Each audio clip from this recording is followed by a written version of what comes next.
En esto él se basó, escrito por John Piper, uno de los grandes redescubrimientos de la Reforma, en especial de Martín Lutero, fue que recibimos la palabra de Dios en forma de un libro, la Biblia. Lutero comprendió este hecho poderoso. Dios preserva la experiencia de la salvación y la santidad de generación en generación por medio de un libro de revelación, no de un obispo en Roma. El riesgo vivificante y amenazante de la Reforma fue el rechazo del Papa y los concilios como la autoridad infalible y suprema de la Iglesia. El adversario de Lutero, Sylvester Prierias, escribió: "¿Quién no acepta la doctrina de la Iglesia de Roma y el pontífice de Roma como una regla infalible de fe, de la cual las Sagradas Escrituras también está en su fuerza y autoridad?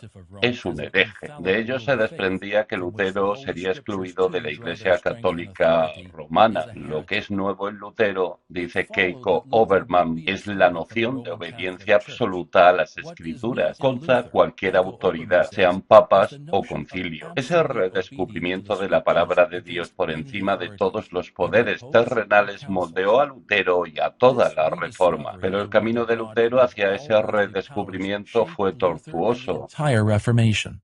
But Luther's path to that counsels. This rediscovery of the Word of God above all earthly powers shaped Luther and the entire Reformation.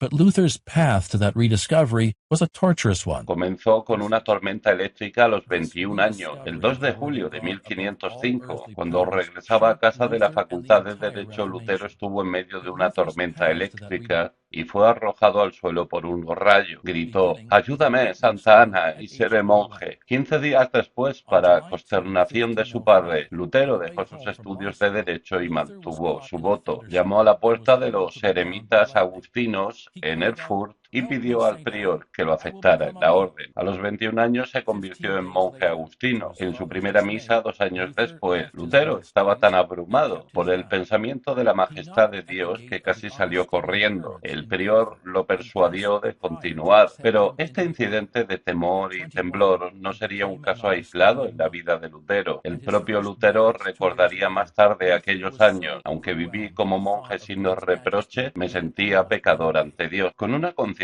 muy atormentada. No podía creer que mi satisfacción lo apaciguara". Lutero no se casaría hasta 20 años después, con Catalina Bombora, el 13 de junio de 1525, lo que significa que vivió con tentaciones sexuales como hombre soltero hasta los 42 años. Pero en el monasterio dijo: "No pensaba en mujeres, dinero o posesiones. En cambio, mi corazón temblaba y se inquietaba pensando si Dios me concedería su gracia". Su anhelo más intenso era conocer la felicidad del favor de Dios. Si pudiera creer que Dios no está enojado conmigo, dijo, me pondría muy alegre. Monastery, he said, I did not think about women, money, or possessions.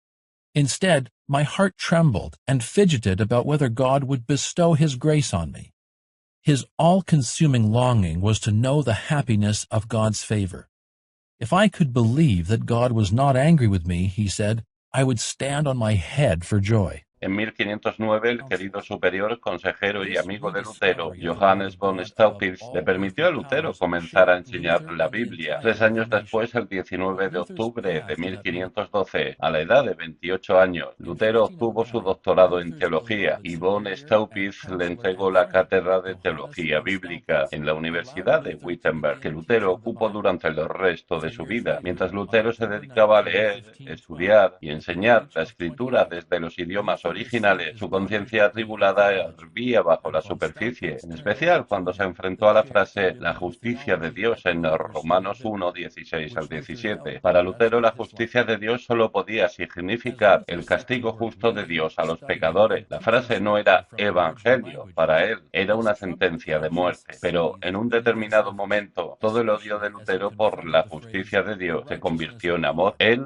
recuerda: por fin, por la misericordia de Dios, tras meditar día y noche, presté atención al contexto de las palabras, es decir, en él se revela la justicia de Dios, como está escrito, el justo vivirá por la fe. Este es el significado. La justicia de Dios se revela por el Evangelio, es decir, la justicia pasiva con la que él, Dios misericordioso, nos justifica por la fe, como está escrito, el justo vivirá por la fe. Meditating day and night, I gave heed to the context of the words.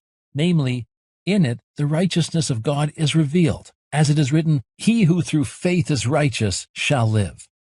And this is the meaning. The righteousness of God is revealed by the gospel, namely, the passive righteousness with which the merciful God justifies us by faith.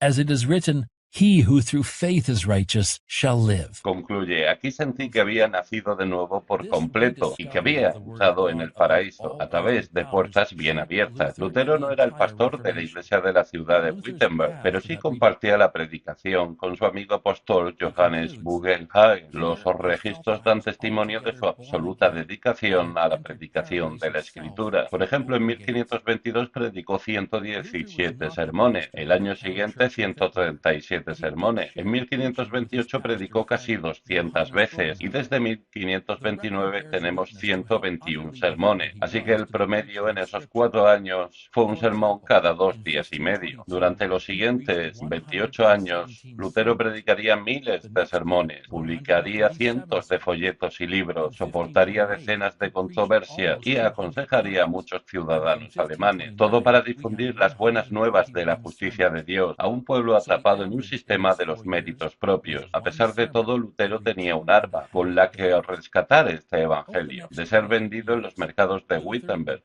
la Escritura. Lutero expulsó a los cambistas de dinero, los vengadores de indulgencias, con el látigo de la palabra de Dios, la Biblia. Lutero dijo con rotunda contundencia en 1545, el año antes de morir, el que quiera oír a Dios hablar, que lea la Sagrada Escritura. Solo en las páginas de la Biblia, Dios habla con autoridad final. Solo aquí reposa la autoridad definitiva. Solo desde aquí el don de la justicia de Dios llega a los pecadores destinados al infierno. Vivió lo que instaba a hacer. Escribió en 1533. Durante varios años he leído la Biblia 2 veces al año. Si la Biblia fuera un árbol grande y poderoso y todas sus palabras fueran pequeñas ramas, he tocado todas las ramas, ansioso por saber qué había allí que tenía para ofrecer. Obermann expresa que Lutero mantuvo esa práctica durante al menos 10 años. La Biblia había llegado a significar más para Lutero que todos los padres y comentaristas. En ella se basó Lutero y en ella nos basamos, no en los pronunciamientos de los papas, ni en las decisiones de los concilios, ni en la opinión popular, sino en esa palabra que está por encima de todos los poderes terrenales, la palabra viva y permanente de Dios. All the branches,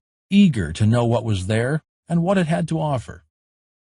Obermann says Luther kept to that practice for at least 10 years. The Bible had come to mean more to Luther than all the fathers and commentators. Here Luther stood, and here we stand, not on the pronouncements of popes, or the decisions of councils, or the winds of popular opinion, but on that word above all earthly powers, the living and abiding Word of God.